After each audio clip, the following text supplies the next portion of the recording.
Elon has two big goals for the remainder of the year. Model Y might be even more ahead of schedule than we thought. A mayor in Mexico is definitely a fan of the Cybertruck, and Elon beats a high profile lawsuit.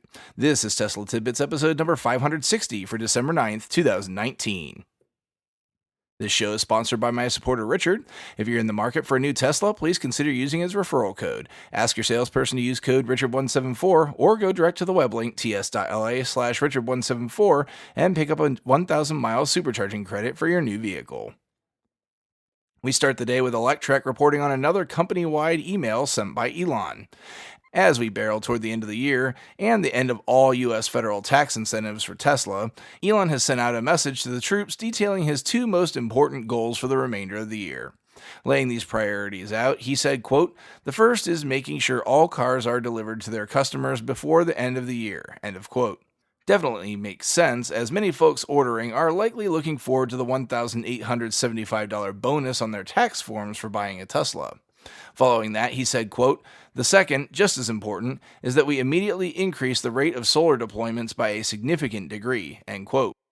Also, not surprising, as not only is the energy side of the business the one with the most upside, you have to consider the available market for the product and the extremely low penetration rate of solar thus far.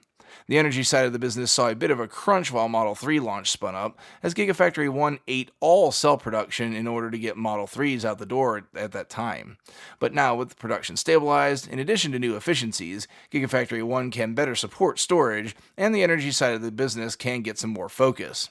In addition, with the new rental program recently deployed, they should see a boatload of interest in the product. Between that and the new solar glass version revealed to the world, energy should get a boost, but we'll have to keep an eye on the quarters ahead to see exactly how much. Teslarati reports that some lucky Model Y order holders may have an unexpected gift for the new year, according to information found in the Taiwan Economic Daily. They report that two suppliers, HOTA and BizLink, have been informed to move up their production of parts by 6 months.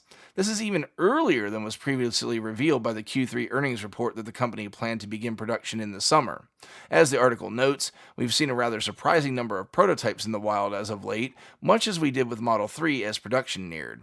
However, I'm quick to note that this may merely be coincidence and to treat this as nothing more than rumor at the moment, as we only have one source which is not well known. But here's hoping for all the Model Y order holders out there that production does indeed begin in Q1 and everyone can get a nice surprise to start their 2020.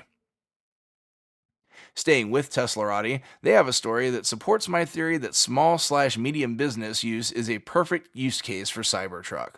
Except in this case, it would seem that it's for municipal use, which I guess is sort of a special small business if you think about it.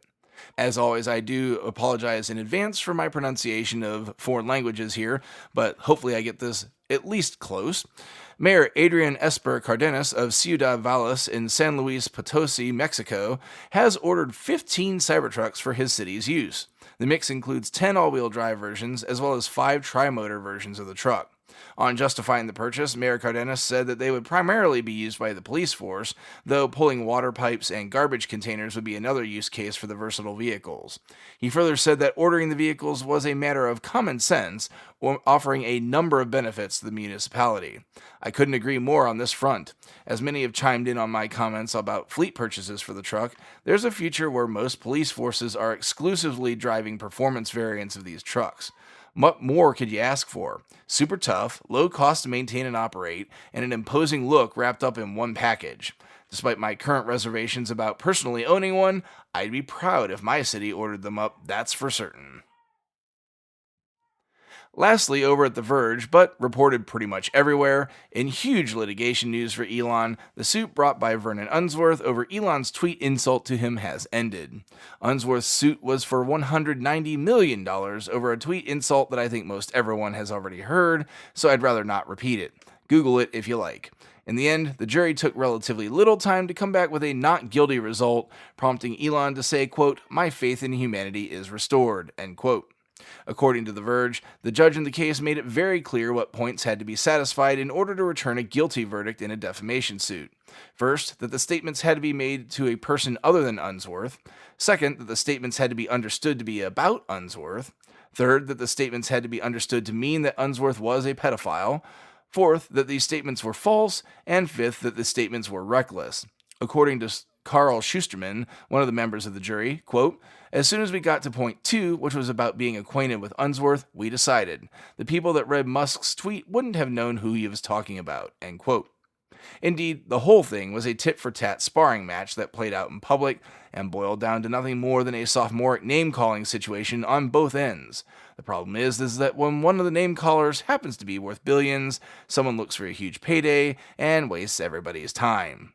On a legal front, all that seems to remain as a huge hurdle for Elon and Tesla is now the shareholder lawsuit over the Solar City acquisition. With any luck, that can be resolved successfully soon as well. We can stop talking about legal stuff, and Tesla and Elon can get back to doing what they do best without all the extracurricular distractions.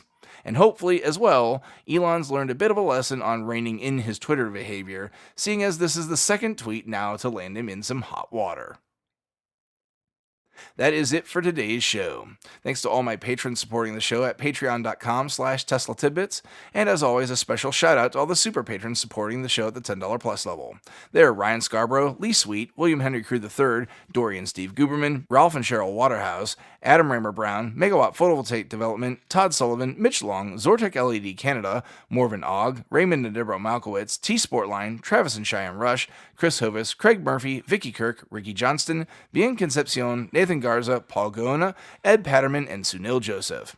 If you have feedback for me, the best way to be heard is to tweet at Tesla Tidbits and use the hashtag AskTeslaTidbits if you'd like your question to be considered for the show.